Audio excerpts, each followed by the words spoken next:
Hello, everyone. Welcome to another episode of One Tip Cricket. I'm Uzair Yunus, and joining me, as always, are Khurram, Ahmad, Asad, Umair, and On. As many of you may already have seen in the news, it's been on the news for the last few days. There have been massive protests going around in the United States and around the world for Black Lives Matter. And we saw Darren Sammy, World Cup winner for the West Indian cricket team and captain, former captain, tweet about racism at the ICC level and in cricket as well. So we figured we use this episode to talk about racism and biases that we've seen in the world of cricket, both within and outside Pakistan, and have a discussion around that. Um, as we were talking about before we started recording this episode, I was telling Khurram about things that I remember growing up seeing and that were racist in nature or that were controversial at the time. Starting with the way Muralidharan was treated in Australia, allegations of racism were made by the Sri Lankan cricket team at that time, not taken very seriously at the time. You've had instances with Jofra Archer, short international career so far, but having been racially targeted by the crowds or by other players as well. And then people like Moeen Ali and others being targeted for their faith. So it is an issue in the world of cricket. We had, for example, Andrew Simons as well, being called a monkey by Harbhajan Singh back in the day, and that being a pretty controversial thing at the time.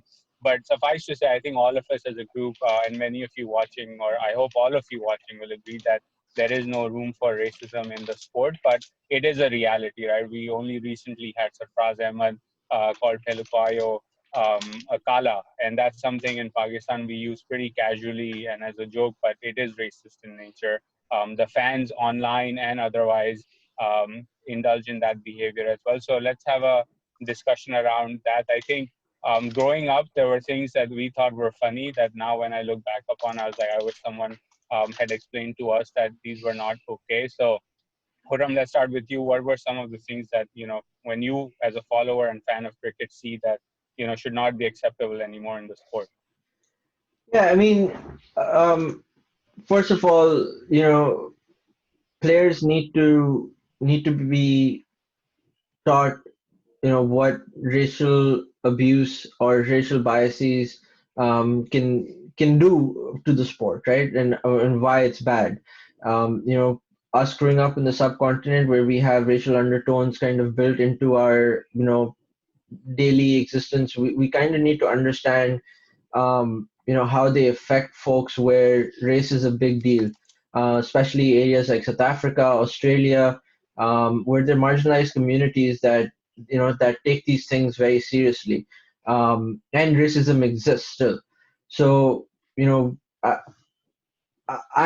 my thoughts on this are that players themselves need to be by boards of the subcontinent or other boards as well, need to be given good education around this topic, and made be made sensitive to what the players and the fans there might be feeling.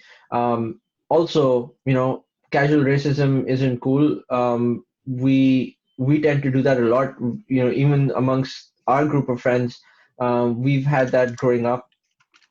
Someone's dark skin, kala hai, Bengali hai. There are a lot of these things that we poke fun at each other, which translates over and comes into the game of cricket. Yeah. Anyone else? Umair? Yeah, no, I was just gonna say like I watch like a lot of football and football like even before like this incident has had like a huge problem with racism, especially in like the last year or so. There have been like Especially in across like Europe. all, especially in Europe, yeah, like across the different leagues, like even leagues where you know these sort of problems have been addressed in the past, like they've kind of crept up. So I think more than just cricket, I think it's like an international, like global sporting issue where like racism has somehow just kind of gone from being an issue like a lot of people thought was solved a few years ago, and it's like now coming up again or and I agree with you. Like it's both on like the global stage, but like also from like a casual level as well.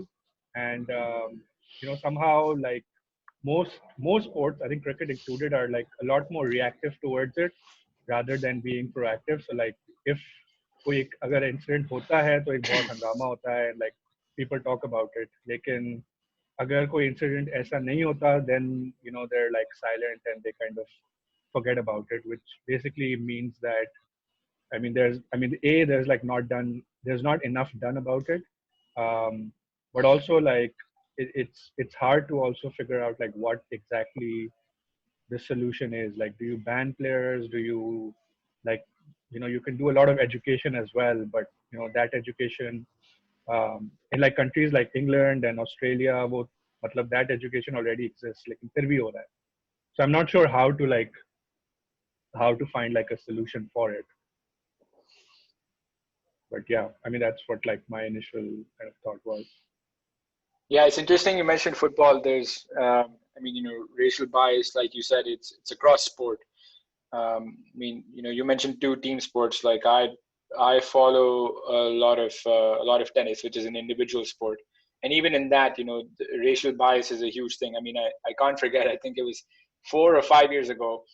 James Blake, who was once upon a time the world number 4, Black American player, was I think just outside of either a hotel or the U.S. Open facility itself, and he got tackled by policemen because they thought that he was a threat, not realizing that the guy who actually commentates at the event got taken down in front of everyone. There's no hiding it. It's because he's an African American man. Had he not been, he probably wouldn't have endured that. So it's across the world. It enters sport. In tennis, there's supposedly little tolerance for it, but people get away with all sorts of things, including I think Mr. Leighton Hewitt actually calling James Blake out for being black. Think about like 17, 18 years ago at this point. You tried to insinuate on that the umpire was being lenient towards James Blake because the chair umpire was black, and that Blake was also one of them, as he said it. But there was no real repercussion for Hewitt. I think at most he was fined like a few $1,000s in match fees for like unprofessional conduct or something like that. I don't know how sports would react to something like that today. I think with what they did with Sarfaraz was I feel like was more appropriate than most punishments we've seen in recent times. But it's What it's exactly difficult. was this punishment? It was like Sarfaraz's, he 2 was game suspended. ban. Yeah, he was Yeah, suspended he from was from playing. For 2 games. At least 2 2 games. games. Yeah, which that I think is a lot harsher than just like match fees, right? Yeah. But is that like the ICC's like standard The punishment for ICC, racism? I don't know where IC, on the I believe ICC kind so. of stands on. so the ICC has um, I think it's a committee, anti-racism committee or anti-racism board, that deals with stuff like this. But if you think about it, was it appropriate? Was it something? Yes, it was something, but was it an appropriate amount of punishment? I don't know. I kind of tend to disagree that it was appropriate. I think that it was lenient, to say the least.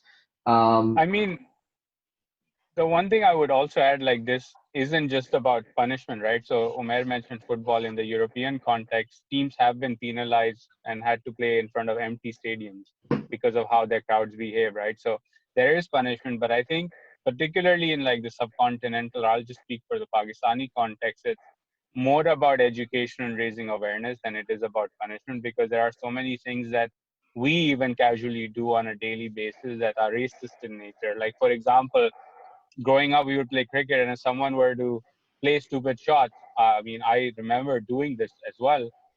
We would call them कि तुम पठान की तरह खेल रहे हो, right? That is racist, but it's more about educating people about what the things are that they should not be engaging in or saying in, than just about punishing. Because what Sarfraz said is something that's casually said almost every day, in sporting circles within Pakistan, or just societally within the subcontinent. So I think it's Yeah. more about informing people and telling them that this is, no longer okay, and it wasn't okay to begin with. Yeah, and in fairness to Sarfaraz, he didn't like abuse. He didn't say anything that was meant to be abusive. He called him out for being black, but his entire statement was, I think, like, where is your क्या mom पढ़ in the के stands? हाँ Because, like, yeah, what has she क्या been पढ़ रही praying है for you? Because I think he'd gotten lucky a couple of times and he was making runs. So it's not like he called him like anything else, but he called him out on the basis of his race, which is what was completely wrong. I also think like with education, one of the reasons why I raised like the football example was because football में पिछले 2-3 साल से they've been running like these massive anti-racism Yeah. campaigns, and like they keep doing this, and even like on the grassroots level there's like a tremendous amount of education about like anti-racism and anti like discrimination. लेकिन अगर वहाँ पे भी हो रहा है तो I mean I don't know what the like how much we can just rely on like informing people कि भाई ये गलत है, and then still stuff like this ends up happening. I don't It's know, just hard to Rana. pinpoint. Yeah. Rana, what are your thoughts on this? I think you guys have pretty much covered it. We've all grown up in similar sort of, upbringings or similar sporting upbringing. So we've all seen what happens locally in terms of, the casual joking, which involves a lot of, now that you think about it, it involves a lot of racial discrimination. But yeah, I mean, it's there. I think it's not just cricket, it's pretty much in every sport, like you guys mentioned as well. I don't know, going forward, I don't know how they're going to tackle it. I don't think to be honest, I don't think it will ever really be eliminated. There will always be some idiot or another somewhere in a crowd of 50,000 people in a stadium who's going to do something stupid. I think we see that time and again. I mean, I think more than cricket, Omer spoke about this, but in football, like, there's a lot more talk about racism than there is in cricket, and a lot more incidents as well. But, they've been having campaigns about racial discrimination for a couple of years now, actively, but it still happens. So, and I think the sort of penalties that they have are a lot more severe than they have been in cricket as well, yet they're not able to eliminate it. So it's something that I guess I'm not saying we have to live with, but try and minimize. But still, it will happen. I don't see it getting eliminated at all. Yeah, it's not something we can just magically say that on the 15th of June we're going to eliminate it, and on the 16th of June you'll never hear about it again. Exactly. It will just linger on. So you just have to have like some ongoing solution to make sure that you never let it like escalate too much, I guess, right? It will I always think exist. if you think about it, it's also linked to what's happening globally as well, right? Like globally, you're seeing, from a political point of view, you're seeing either extreme right or extreme left parties emerging across, whether it's North America or Europe or wherever. And it's kind of transmitting down to the lower ranks as well, which is why over the past year or two specifically, especially in Europe, we've seen a lot of it come up because people are encouraged by what the leaders are saying. Uh, so I think that has a huge role to play in it as well. Asad, what are your views? You sort of, obviously stay plugged into zonal cricket and everything else more so than any of us. What's your view on this? Yeah, so look, firstly, I mean, I've been thinking a lot about this, this piece just around racism and biases. So firstly, I don't think in sport or I mean, really in life either, biases and racial biases should have no role. Cricket, we've always known is supposed to be a gentleman's game.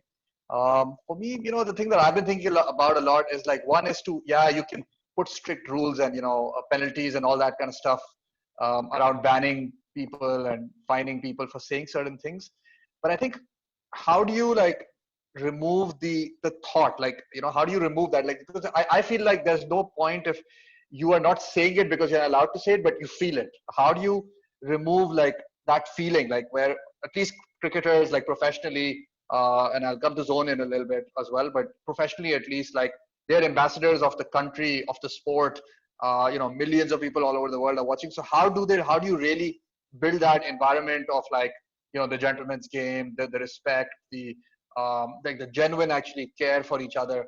And then I understand there's a fine line between that and sledging, which I guess it gets a bit tricky.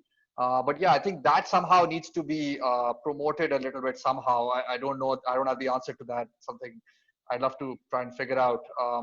And then coming to like, I think the way it happens at kind of the ground level here is, at least at the zone level, is really very, very strong biases in terms of it's not only race, so it's also like language, religion, oddly enough, like it has a pretty big role.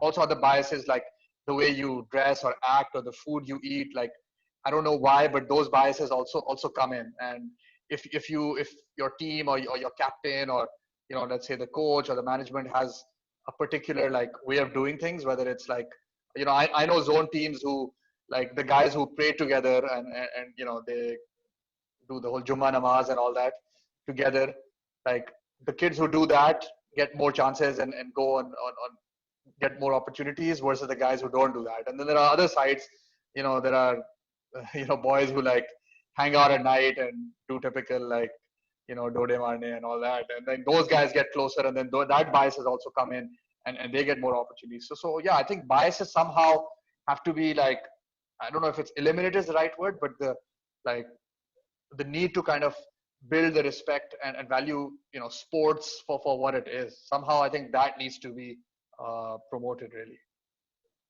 The religion one is interesting, I said, because I mean, as you were talking about it, I thought about my school coach at St. Paul's, who was someone that when we used to train, he would basically put on a pair of gloves and tell the fastest bowlers, 16, 17-year-olds on a cement wicket, to come bowl at him, and he would smack everyone around. And, I remember in 11th grade, as I was graduating, having conversation with him, and he always maintained that the only reason like he played with Javed Miandad and others back in the day, that he was never picked, was because he was Christian. And that continued to be something that, at least in his mind and in his heart, he felt that there was a bias. And, then I think about after Danish Kaneria and Mohammad Yusuf, who was Yusuf Yohana earlier, like we haven't had any non-Muslim cricketers and represent Pakistan internationally, which is, a shame, to be honest. Yeah, exactly. And then also like, I mean, there are, not to, again, I don't want to have big biases into this, play fun on words, but there are also people who like, they also keep others out, even in terms of like their position in society. So for example, it's like, yaar, wo to burger bacha hai, to uski cricketing sense itni achhi nahi hogi. Like, that is also stuff that I've heard, oddly enough, right? Like, I mean, even a lot of people I've heard like criticize Shan Masood is a big example for that, Yeah. That, oh, yaar, ye to, burger bacha hai, isko kya pata hai, and stuff like that, right? So I think there's a lot of biases, like you mentioned, the religion thing, the socio-economic class thing. I to a certain degree faced it a lot, initially, still face it a little bit, but it's become a joke now, and I just kind of, brush it off as a joke, really. But it is there, and people, for whatever reason, like playing with their kind, like hanging out with their kind. At least I see it at the ground level here. They enjoy that. They would rather have people around them who are like-minded to them, whether it's in their ideology, in their mindset, in their religious beliefs. So I really don't know how to kind of get rid of that, but it exists. It very much exists. That part, especially the one where you said that people like to kind of like hang around with their own kind and all of that. At least Asad, you and I should be pretty familiar with this, because when we played in the Commonwealth League, we played on a team that we made it into because they were just falling short of like two specific slots that you and I could fill, but it was a primarily Guyanese team, right? And then तुम कितने games खेले थे? शायद 2. Finals में opening मैंने की थी, लेके आए थे हम तुम्हें. Anyway, I played that league. अच्छा भाई, तुम भी थे साथ में. सही है, खुश हो जाओ. Didn't you break your hand? Didn't you break your hand during that season? That was not that league. That was the year before, 2012. That was another. That was when we had just started WSL. I remember that. And then you also went with us to that one. Kya naam hai uska? I played Southern Connecticut. You played on Shafi Bhai's team. Shafi Bhai ki team. Eagles. You got injured there only on. Yeah. That's where I got injured. These guys were at the WSL game. You and I were at the Eagles game, and my hand was. I mean, it's still there. Like I don't really have a thumb. But anyway, even it's not just even in Pakistan, like religious day and all of that. Like the Commonwealth League, as you know, Khurram, Asad, and I, we played that, and in that there are a lot of teams from the Caribbean. But guess what? They're all broken out by which country you're from. So there's a team that's like all just folks from Trinidad. There's a team that's just only players from Guyana. There's a team that's like mostly just players from like Barbados and all. So but let's talk about that, right? Really quickly, they wanted 2 players or 3 players that could fit their thing, and they embraced us. As soon as really we could well. soon as we could demonstrate that we could fit those positions. Yeah. Right? It wasn't. There was never. Yes, there was a little bit of a language barrier because they spoke It was more of English. an accent. It was more of an accent barrier, not a language barrier. It was pretty very tough to different. understand sometimes. Man. The fielding positions and stuff, I had to think twice. Mio mixe. Yeah, what does Mio mixe translate to? I'm gonna mix it up. But they embraced us, and they made us. They brought us into a team that was primarily all Guyanese. They involved us in everything. They would invite us to their private hangouts afterwards. They would Ali still messages on Eid. They still try to stay in touch despite us not being there.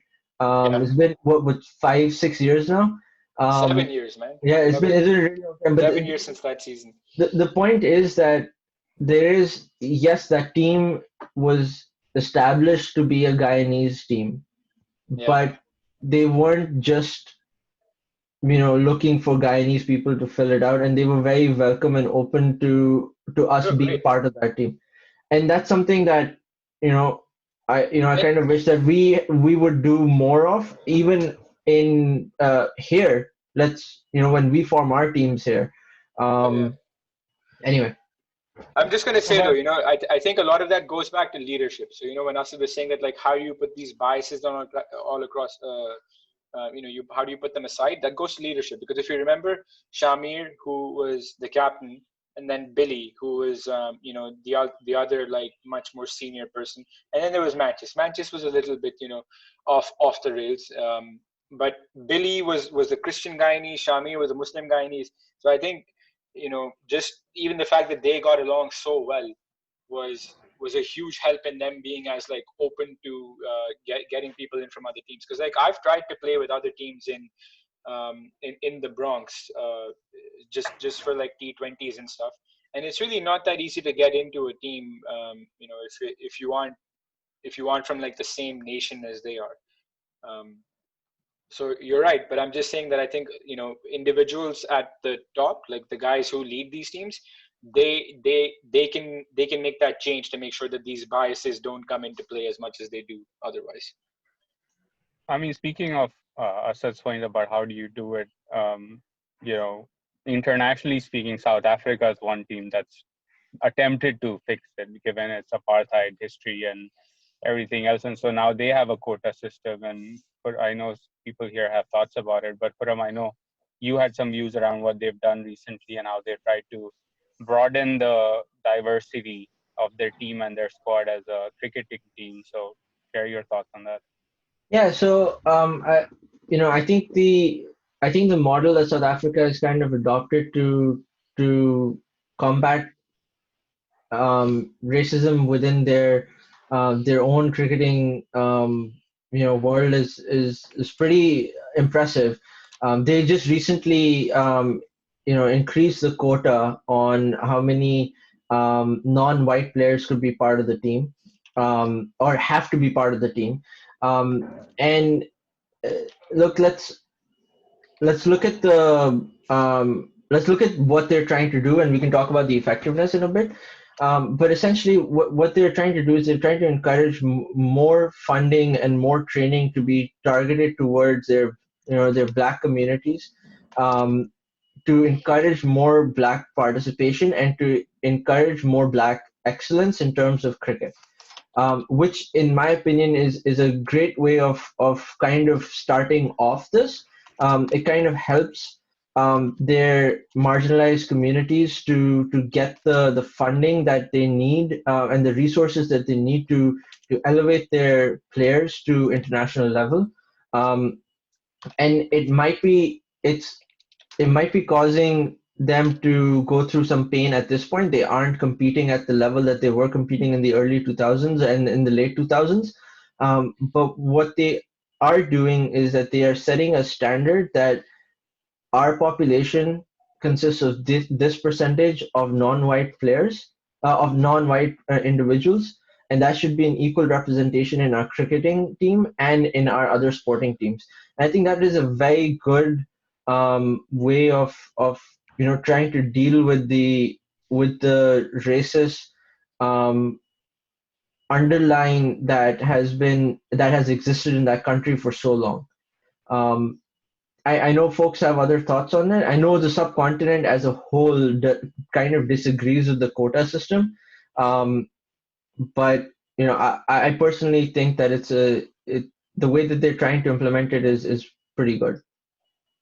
Yeah, so for me, right, I'll take a slightly different view on that, right? Again, it goes back to what I was saying is at the root cause. For me, while quota systems and numbers, etc., they look good at the surface, I still believe it doesn't remove the root cause, which is the inbuilt, like the inbuilt. I won't call it an extreme. Let's call it an inbuilt bias, right? Just because I'm forced to be with two or three, let's say, diverse people on my team, doesn't mean I will genuinely like be respectful of them. I'll value them. I'll trust them. I'll build friendships, etc. with them. Like, I would ideally prefer if like it's everyone has equal opportunities here. So it's not like a camp has to take 15% or 10% or 20% diverse population. I feel like everyone should have that equal kind of opportunity on teams.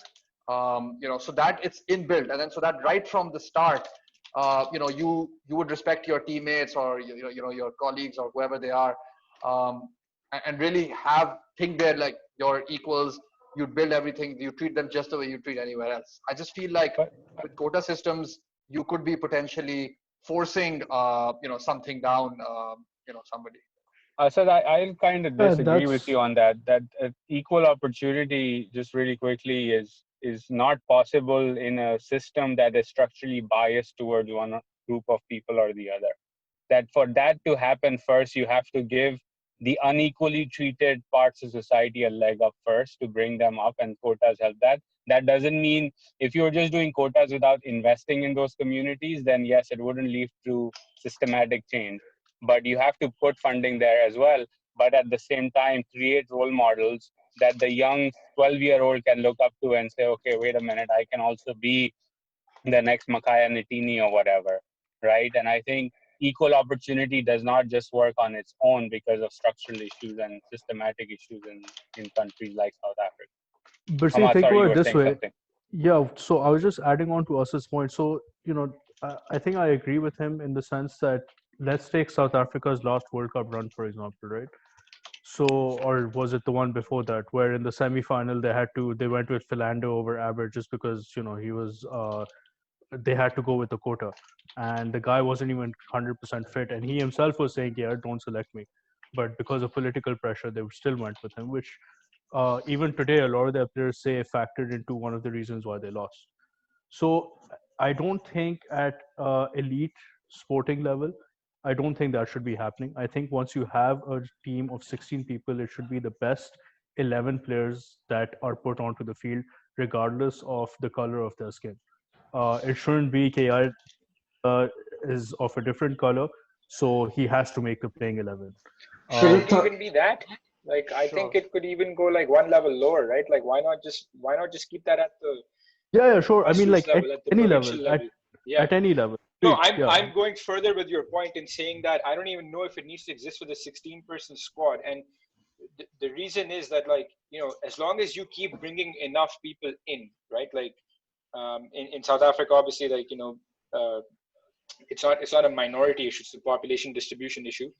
But as long as you keep bringing enough people in the long run, and that approach will succeed, you will get people from all backgrounds who will be good enough to compete with each other on the same level. But in the meantime, I don't know if it means that you need to have a quota for the final 11 that goes out in the field to But represent your as country, a because it's not your best 11. yeah, as a board, On you need to make sure that you have a level investment on all in all different categories across different income groups, across different races and whatever.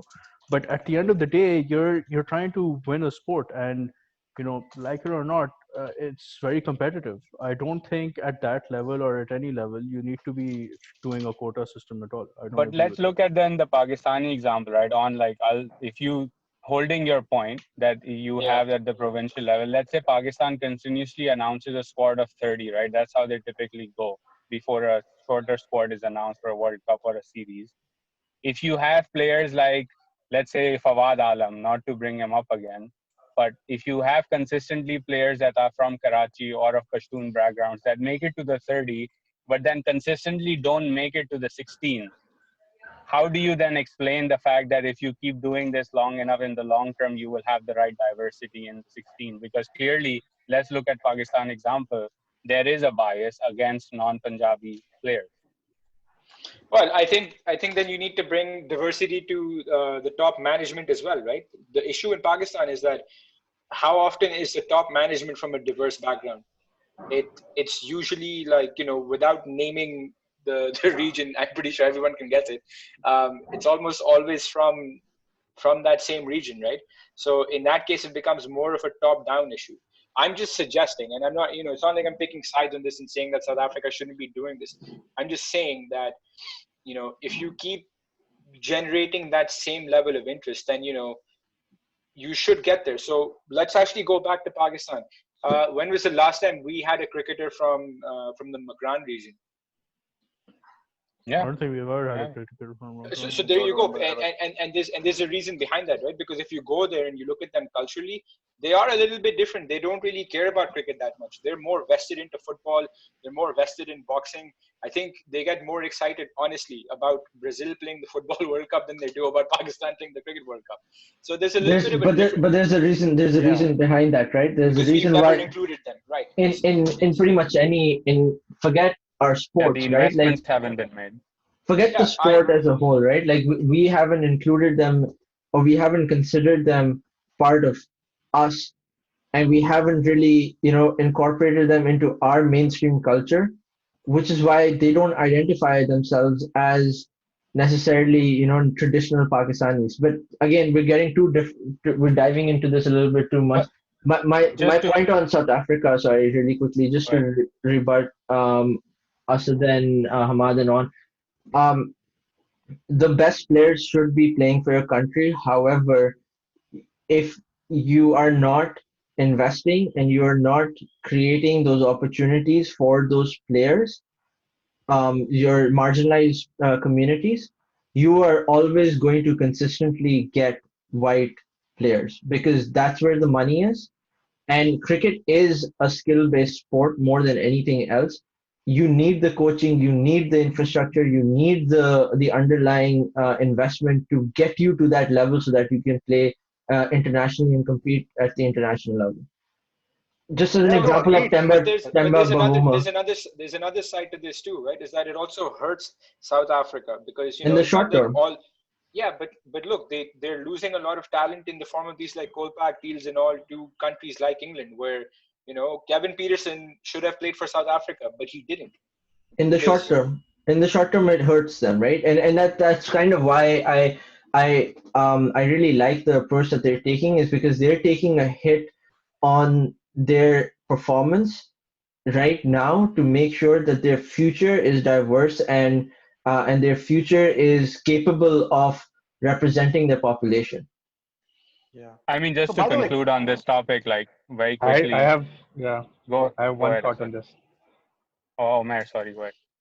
Yeah, I just want to say like I feel like the quota system has worked for South Africa. Like except for maybe the last couple of years, where they haven't been doing well. I mean, I think they have been doing well throughout in like the last 2 decades. I think the reason why they're not doing well right now is not because of the quota system. It's because they have some of their leading players who are retiring or who have been injured for a while. So their So I think quota they increased. So the sure, recently the reason why a lot but of their someone like players. AB de Villiers didn't retire because of like the quota system, or Dale Steyn was injured for a couple of years. Amla's coming to the end of his career or whatever. So I don't think it's Yes. because of the quota system that they haven't been doing well. I think they've done well for like the last couple of decades actually. And I mean, their other problem has really been they haven't won because they've choked, and that I don't think is down to the quota system or Yeah, anything. They that's just not a have a quota issue. problem. I So agree with that. I think the fact that they haven't done well, maybe in the last year, I don't think that's like a knock on the quota system. That's just like a natural cycle, I think, of cricket teams. Like you have a good year, you have a good run. They were number one in Test cricket for a while. Matlab, there's like a natural kind of decline, and then who knows? In a couple of years, they might be good. So I don't think the quota system. It's not like it hasn't worked. I think it has worked. I Yeah, agree with you on that. I think just the one point. Just one point from my end is like, I think we're talking about two different things with the quota system and investments and equal opportunity. Because quota system, the way I'm understanding it, is it's you're almost keeping a requirement, forcing KR a few players have to come no matter what. These few players have to come. Whereas investment and equal opportunity at, let's say, the grassroots level, providing more fields, more coaches, more infrastructure, etc., across, let's say, the country or across regions, maybe in Pakistan or whatever, South Africa or anywhere really. I think there's two different things. And then, if you give everyone that equal kind of opportunity, then you say, okay, now we've given you the equal opportunity. The playing field is level. Now let the best come up and join. I think that's one point. And there's the second point just before I think we conclude on this is also, like, I think a lot of cricket is really about companionship, about like mateship, right? The best teams, I mean, including us, like we were just amateur cricketers, but we played probably our most enjoyable cricket when we enjoyed ourselves, right? As opposed to like being there because we need to be there, or because like we're standing out. Like, I think a lot of cricket and a lot of sports, like the best teams are the ones who are like getting together. They're playing as a unit. So I think there's a lot to be said about that. I mean, just to quickly conclude, like, I think I said your point is valid, but at the same time, you also have to be mindful of that when the 12-year-old is getting on the field, he or Right. she will Yeah. also look at role models that are from their community to relate to and to, not incentivize, but to, create a vision that I want to be like person X. Right there is where I feel like, and where none of us are experts on South African society, but that's the quota system, right? When you create enough Makaya Nitinis and Peluquayos and Philanders, then the 12-year-olds from those communities also see a path to becoming like them. And that's where the logic for quotas, for example, comes in. But the reality, of course, like, I think at the end of the day is every society is complex and there are ways to systematically challenge the inequalities, whether it's investment or affirmative action or quotas or what have you. And just quickly want to last conclude, I think let's spend a few minutes on this, is the role of fans, right? I think personally, for me, the one thing has been that as a fan now, when I see racist undertones on comments on social media or by others that I know that, these Bengalis, these fish, or these Afghans or whatever, these Karachiites or whatever, I think we have a responsibility to now call that out and not be accepting of this, even in locker room talk or as banter or as jokes, because it may sound funny, but those things aren't funny. And I think that's something that us as fans have a responsibility to do more of. Agreed. Agreed, but it's not easy to do, right? At the same time, like if you look at even, like Umair, coming to your football example, like, English football has some of the toughest fans. I mean, you can't go on a bus. Tough is a bad word to describe them. It makes them feel like they're more legitimate or more manly. I just say just call them for what they are. They're dicks. That's it. So just as an example here, right? So there's an international cricketing group on Facebook called ACL, Associate Cricket Lounge, I think. There are a lot of discussions on that for around South Africa and around this topic as a whole. And you'll notice around the quota system as well, and you'll notice stuff like this that is being called out on it. And we're part of Facebook groups as well, like the big group, the Boys in Green group, and we see racist comments come on that multiple times. It's easy to hit the report button. It's easy to hit, a comment underneath it saying this stuff is not acceptable. There's sexist comments on it as well all the time. We as a community need to understand this, and then pass on this message, whether it's a conversation that we need to have with our siblings, or it's a conversation that we need to have with our friends who are passing those comments. But they're small things. We're not going to fix racism. That's not I mean, that is the objective, but that's not really a realistic goal of this conversation.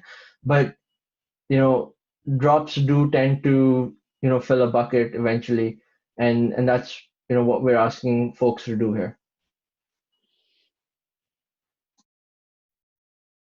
All right. Yeah, Any no, final completely parting agreed. comments on?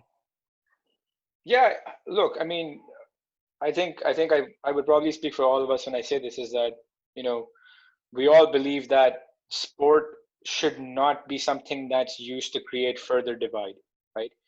And that, unfortunately, like even at the last World Cup, it kind of happened. Like, let's take the Pakistan Afghanistan game, for example. There were so many issues in the crowd, like within the match itself, outside of the stadium as well. So it's sad to see that the one avenue that I think globally should exist to bring put all of these like biases and inequalities aside, and like bring everyone like in bring everyone together, um, still isn't able to do that. And I think you guys are right that at the individual level we have to make more of an effort, even if it is something as simple as like clicking the report button, or just writing back on someone's comment and saying that your undertone or your example is racist, sexist, or has whatever bias.